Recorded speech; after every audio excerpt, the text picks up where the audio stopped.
بسم الله الرحمن الرحيم.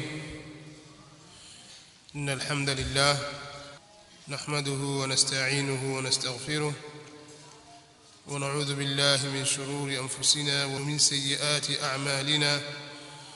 من يهده الله فلا مضل له ومن يضلل فلا هادي له. وأشهد أن لا إله إلا الله وحده لا شريك له وأشهد أن محمدًا عبده ورسوله. يا أيها الذين آمنوا اتقوا الله حق تقاته ولا تموتن إلا وأنتم مسلمون. يا أيها الناس اتقوا ربكم الذي خلقكم من نفس واحدة وخلق منها زوجها وبث منهما رجالا كثيرا ونساء.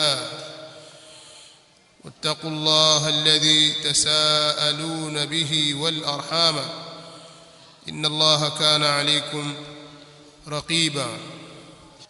يا أيها الذين آمنوا اتقوا الله وقولوا قولا سديدا يصلح لكم أعمالكم ويغفر لكم ذنوبكم ومن يطع الله ورسوله فقد فاز فوزا عظيما. kutokana na baadhi ya dharura zilizojitokeza tutalazimika leo kuzungumzia maudhui ambayo inataallaq na bid'a. Ratiba yetu inatuelekeza kwamba maudhui ya leo ni usufi na bid'a ni sehemu katika huo usufi, au kwa maana ya kwamba miongoni mwa bid'a ni bid'a ya sufia au at-tasawuf. Sasa tuko katika maudhui ya tasawuf, lakini kutokana na nyudhuru au hali dharura zilizojitokeza tutalazimika tusome na tuelezane kuhusiana na jambo la bid'a.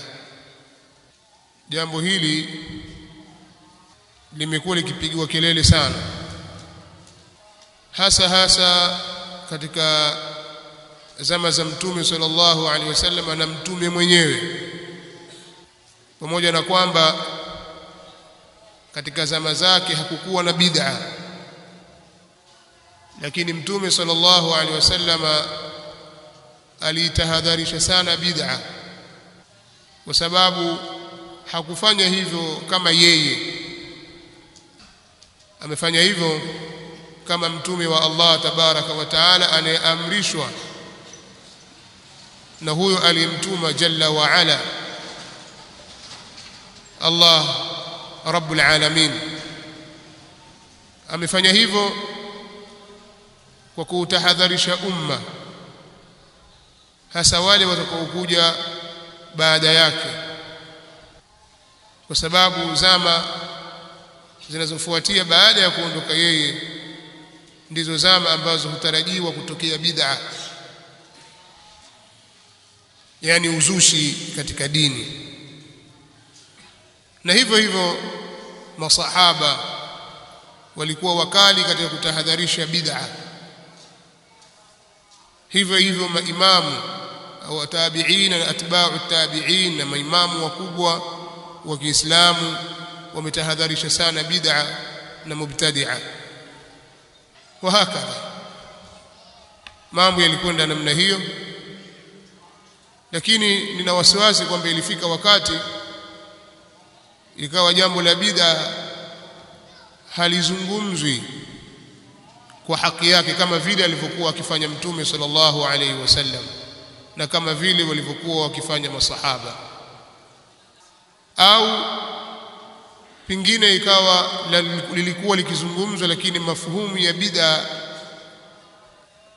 haikuwa wazi kwa wengi katika watu wa baadhi ya zama.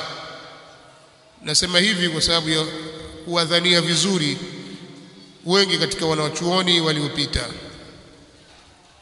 kwa sababu siamini kwamba walikuwa wakitaamad hasa kuzusha katika dini na huku wakijua kwamba wapingana na Mtume sallallahu alayhi wa alihi wasallam. Lakini imma lilikuwa jambo hili halizungumzi kwa haki yake kiasi ambacho imepelekea watu wengi kuingia katika uzushi na kuingia katika bid'a, au ilikuwa mafuhumu ya bid'a ile aliyokusudia Mtume sallallahu alaihi wasallam imepotea kwao, ikawa sababu ya watu wengi kutumbukia katika jambo hili. Sasa hivi linapozungumzwa jambo hili linaonekana ni jambo geni, jambo jipya. Ukisema jambo hili bid'a, wewe Wahabi ukishataja bid'a tu basi inaonekana kwamba ni kitu kimezushwa na watu fulani, au kwa lugha fupi ni kama jambo limezushwa na utawala na ufalme wa Kisaudi. Wasaudi wamezusha jambo hili. Muhammad bin Abdul Wahhab ndiye kaleta tabu yote hii, bid'a, vitu kama hivi. Inajengeka kwenye fikra za watu kwamba watu wa aina fulani ndio wanaokemea bid'a, wengine wote hapana. Mpaka kuna mmoja aliwahi kufikia kusema, na mimi nilimsikia yeye mwenyewe, ni katika mashekhe, anawaambia watu wake, jamani, hii bid'a hii ni sawa sawa na ugonjwa wa ukimwi. Zamani haikuweko hii, watu wasikizi mashekhe zetu wakisema bid'a, mpaka walipokuja hawa ndio wakawa wanasema bid'a. Na mtu anazungumza hivyo ni mtu, watu wanamsikiliza. Sasa wale awamu muslimin wakisikia habari kama kwamba mambo mapya yameletwa na vijana waliokwenda kusoma Saudi Arabia, wamekuja na fikra hizi, basi kila kitu bid'a. Hivyo ndivyo wanavyodhanishwa, wanavyopewa dhana, na ndivyo wanavyojengwa. Lakini mambo hayako namna hiyo. Mtume Muhammad sallallahu alaihi wasallam hakuwa akipanda mimbar kwa ajili ya khutba, ima ya Ijumaa au khutba ya Eid, wala katika munasaba wote kama vile munasaba wa ndoa na mingineyo, ila atazungumzia swala la bid'a.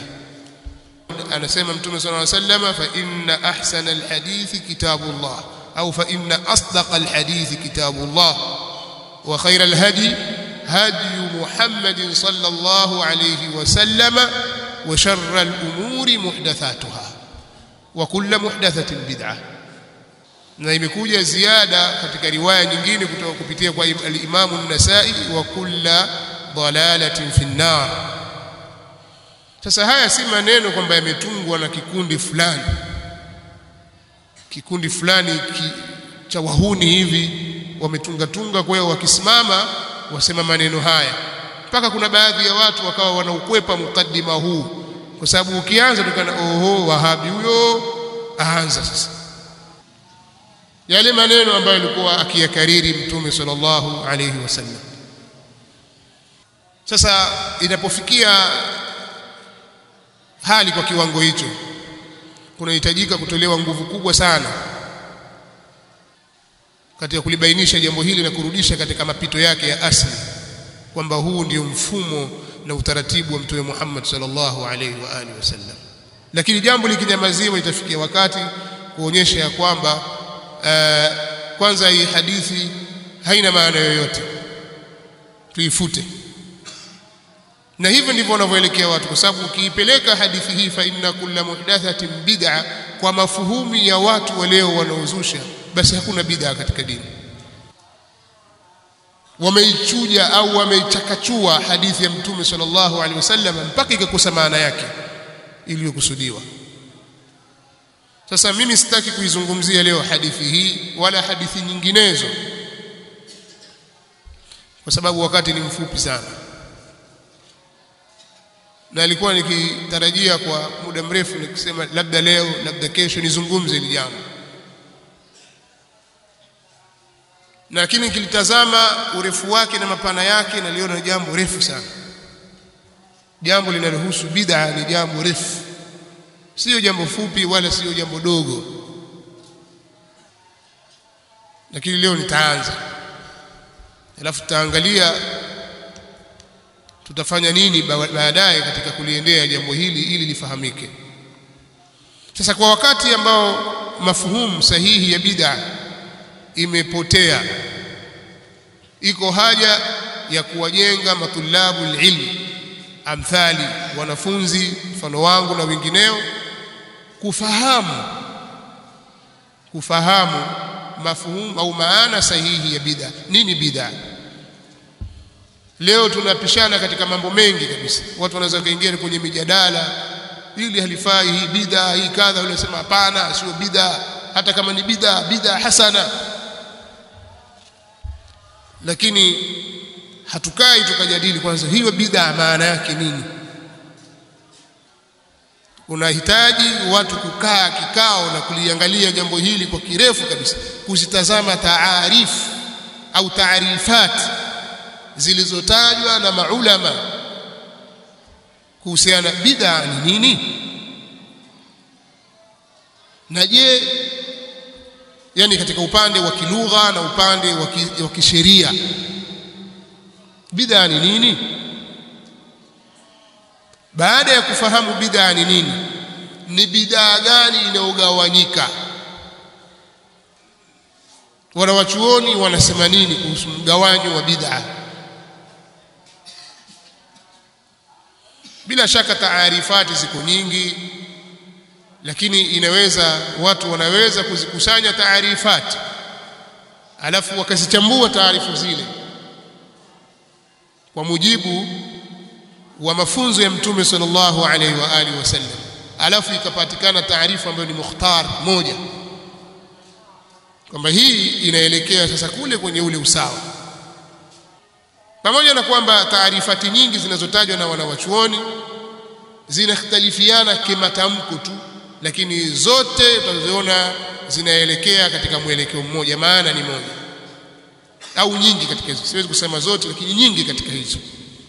Tukishalimaliza jambo hili, kama litatumia wiki, siku 10, watu wanachambua tu, wanatazama tu kwamba hiyo bid'a ni nini. Alafu tunakuja katika upande wa tatbiki sasa, namna wanawachuoni walivyotumia msingi huu wa kupinga bid'a katika kuyakataa baadhi ya mambo. Kwa mfano, mtu anaweza akafungua vitabu hivi. Katika miji yetu sisi watu hufuata madhhabi ya Shafi'iyya, madhhabi ya Imam Shafi'i rahimahullah ta'ala.